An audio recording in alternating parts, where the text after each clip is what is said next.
Hi guys, welcome back to the channel. Well, what an exciting day for me today. Today is my second and some by far biggest harvest of tomatoes and a couple of other things.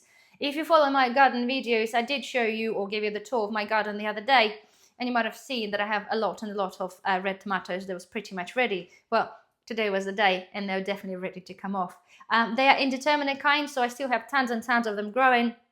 And I also still have tons of little cherry tomatoes coming along nicely, which means I'll be having a continuous harvest hopefully throughout this summer. But I have had some messages and some of you been asking what would I do with all that tomatoes.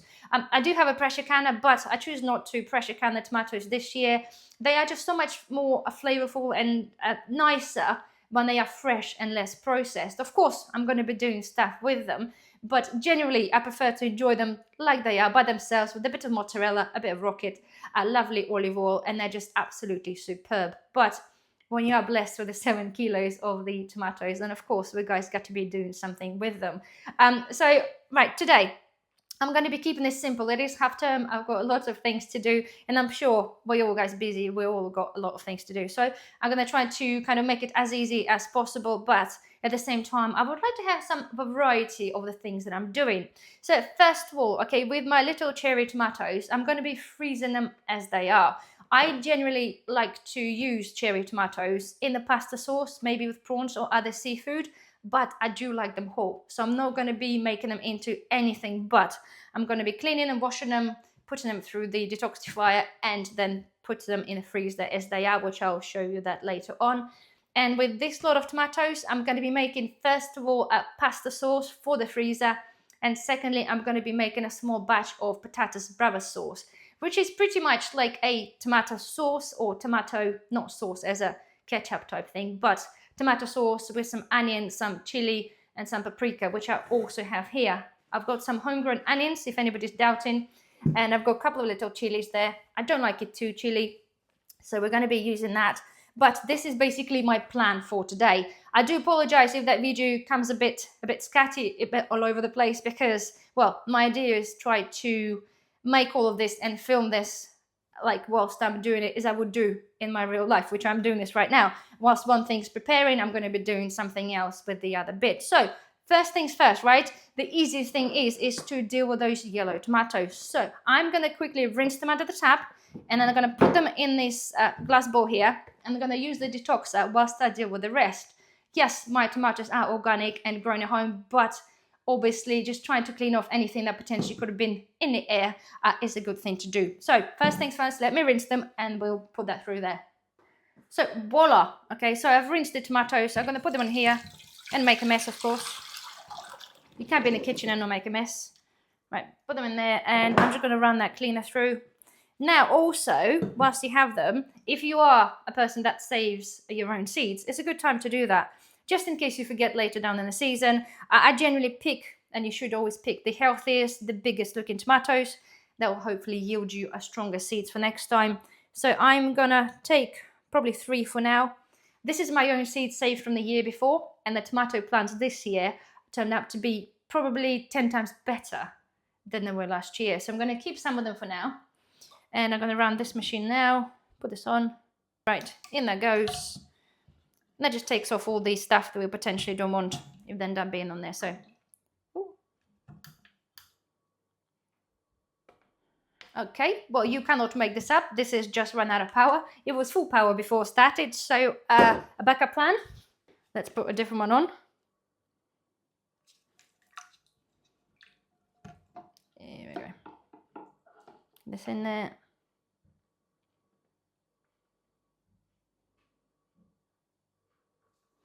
Okay, so finally, right, they can see the detoxifier, and I'm going to chuck some chilies in there as well, because we'll be using them later on. So, right, okay, guys, so tomatoes. That's a huge amount of tomatoes, and they smell absolutely amazing. Right, so again, the same thing applies really. If you are guys saving your own seeds, then do pick the best of the, or the biggest of the tomatoes. I've been doing this with the Gigantomor tomatoes for a few years, quite a while back, when I was growing them for the competition. And it does really work. If you do select the healthiest and the biggest tomato, the following year you can sort of pick the biggest ones again, and then time grow obviously the biggest ones. So here I did have few varieties. Some of them are French, some of them Italian. They all seem to be rather good in size, but they're rather meaty, so they don't have too much of the juicy parts, if that makes sense. But I think, right, I'm going to pick a couple of the good ones here. So this is, I believe, was Gigantomore, I think. So I'll put this one aside. And then I do like these little rippled ones. They're really rather sweet and quite good looking. Right, let me just get, look at that guy. Big one. Right, so I'm going to put a couple of them aside. So, right, the next thing, of course, guys, without any further ado, I just need to go through the process and get the little helper involved and take off all the green bits. And I'm going to separate them into 2 little batches, one bigger, one smaller, so we can proceed with our sauces. Okay, so those tomatoes are now washed. We're going to leave them there for just a second. This is now finished. Okay, so I'm going to get my chilies out. I'm going to get this out. And I'm just going to drain them to get rid of the water. So let me do that. Okay, so they will now. So all I got to do, and this is how simple this is. I've done this with the my gooseberries. I've done this with black currants as well. When you don't have time to do anything with it and you kind of don't want to lose your produce, this is a really kind of an easy way of doing that. So I just put this on the tray like that, spread them out. Don't worry about them being a little bit too wet. It's absolutely fine because you're going to put this obviously in the freezer.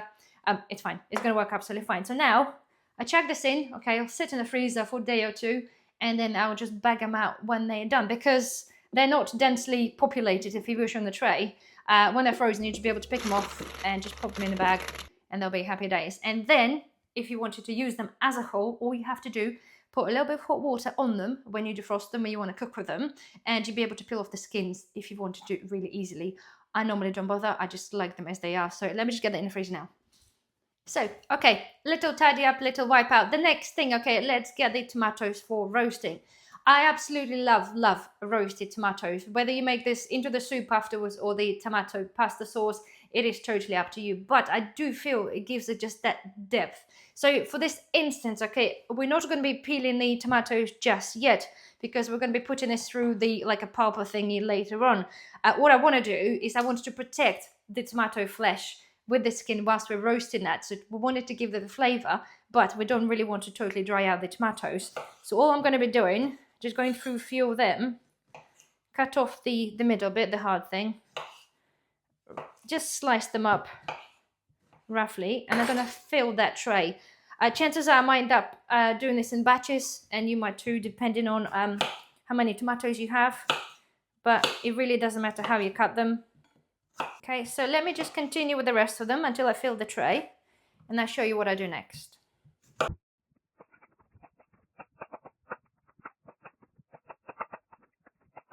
Okay guys, right, so this is as far as I'm going to go because the juices will be coming out of the tomatoes as they cook. It's going to be a little bit awkward to maneuver if you do fill this too much, so don't overfill your tray. But there we are, right? This is a good chunk, but it feels like it's barely touched the bowl. But I'll be doing this in the batches, probably finishing it off tomorrow. But so the next thing, right? I've got a little bit of Himalayan salt. Again, it is optional, but I do find it brings up that sweetness of the tomato.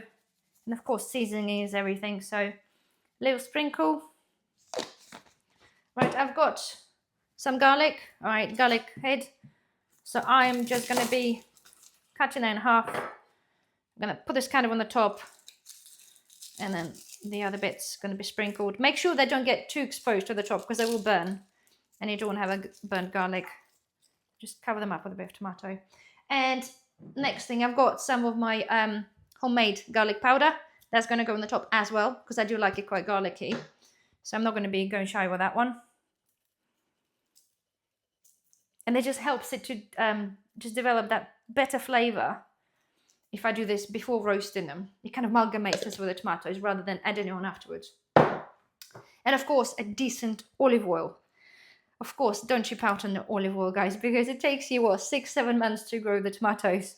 We want to make sure that they taste as much as possible. Don't need to put too much, right? Because they will produce a lot of juice and just get diluted. So, happy days. Right, so now they're ready.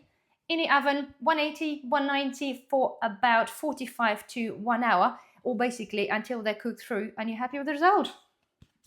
So, tomatoes now in the oven, so please excuse the sound if you can hear the oven going. But the next step is to make the patatas bravas sauce.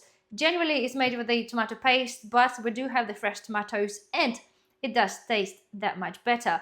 I potentially don't make it the proper correct way, if we shall say, but I do this my way, and this is how I like it. So, right, for this I'm going to be using that little, I don't actually know what it's called. I've been given this a long time ago by one of the dearest friends of ours from Sicily. It's basically to remove the skin from your tomatoes. And I've really used this, well, I use this only in the instances where I do want to actually get the skin off. Generally, I just pulse the tomatoes in the blender and the skin doesn't bother me. But in this instance, we're going to be using that. So what I'm going to be doing is just chop the tomatoes slightly, just help us to get it through the process there. Them in. The variety so far that I remember planting, it was the San Marzano, the Côte de Boeuf, and the my award-winning, the, what do you call it? Oh, Gigantomore, and something else. And I really can't remember, but never mind. You can go back to the previous or early videos when I was seeding those, if you're interested. So get them in. And I know I'm using a stainless steel saucepan because I couldn't find a glass bowl to fit this so you can see. But the whole idea, right, it's a bit of manual work involved. You hold it and you swirl this around and the tomatoes all fall out the side. Right. Okay. So it macerates them. This is really the best way of explaining that. Okay, right, so to give you an idea, let me just do this a couple more times. Okay, so you can see the tomato pulp is coming out with the seeds, obviously. There's a different mesh you can put in the inside if you did want to literally get rid of the seeds or things altogether, and then you have the tomato skins get left behind. It is a little bit time consuming, but you know, if the skin doesn't bother you, then you don't have to do it. And don't forget as well, if you wanted to, right, you can dehydrate the skins to make the tomato powder. So here we go, look. So that's gone through now, and it's pretty much left with very little, and majority of the tomatoes in there. So let me continue until I've got enough for us to make our batch of sauce.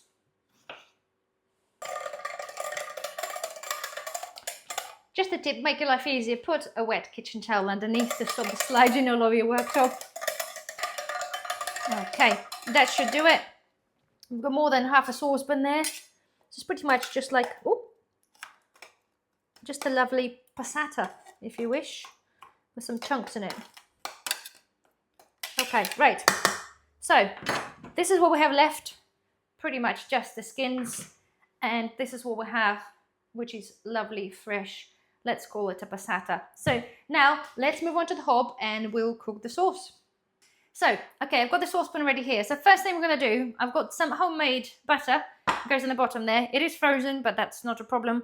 I'm going to put the hob on just on low heat just to get this melting. And next thing I'm just going to chop my onions. But have a look at them. They are just perfect. I never had such a round and perfectly colored onion. I think for all the time I used to grow onions. They're just beautiful. So let's get them chopped up. So with some unavoidable tears, our onions are chopped. They're so much more crunchier than the shop onions as well. And so much more pungent when it comes to your eyes. So get this in there, mix it up. And all we're going to do is we're going to sweat the onions until they're nice, golden and cooked through.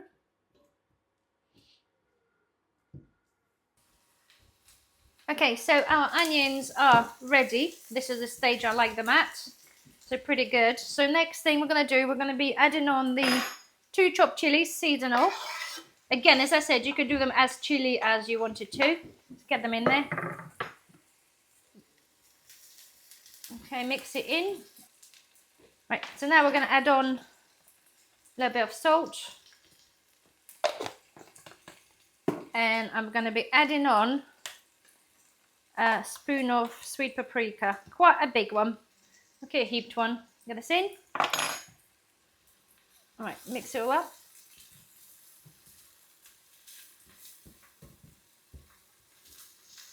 Okay, and now I'm just going to turn the heat down a bit.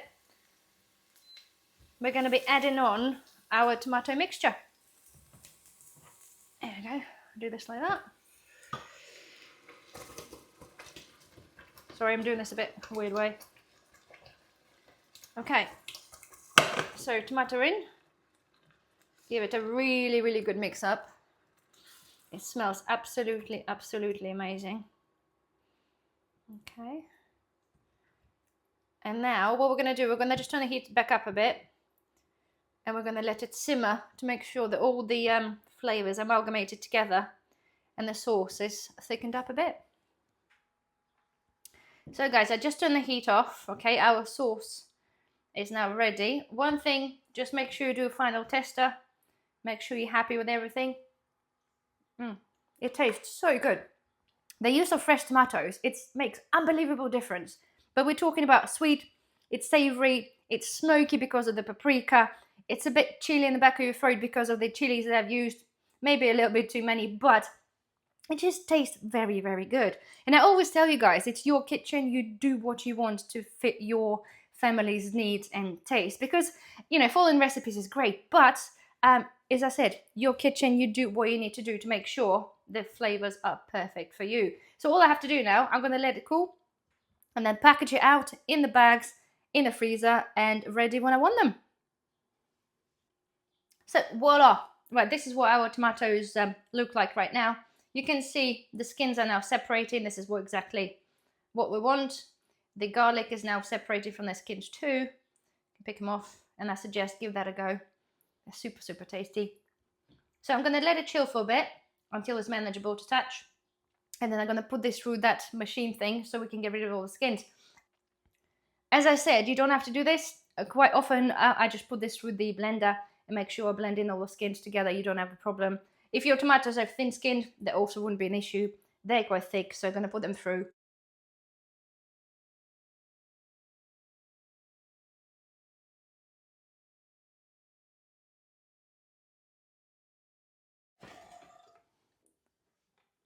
And voila. So all the skins are pretty much left in there and some there. But it is now a very nice looking sauce.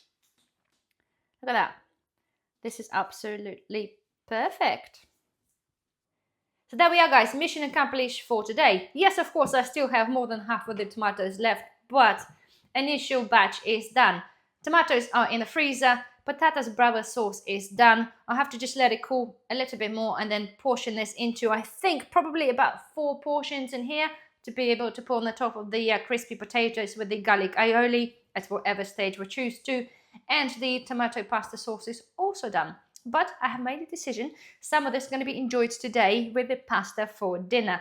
But again, comes to freezing, do the same. You either put this in a food bag and seal this, or use a vacuum sealer and put this in the vacuum sealer pouches or bags, whatever you guys have. And of course, it'll sit in your freezer for a very, very long time. So there we are, guys. I do hope you have enjoyed this video. I do apologize. As I said, there's a little bit sort of hash in between. As I said, I got the little one at home because it's half term. I suddenly had the hopscotch appeared behind me in the kitchen whilst I was filming. So anyway, do apologize for that, but it is real life. It is what it is. So anyway, well, thank you guys for watching. Don't forget, thumbs up, subscribe if you're not a subscriber, and I shall see you soon. Bye-bye.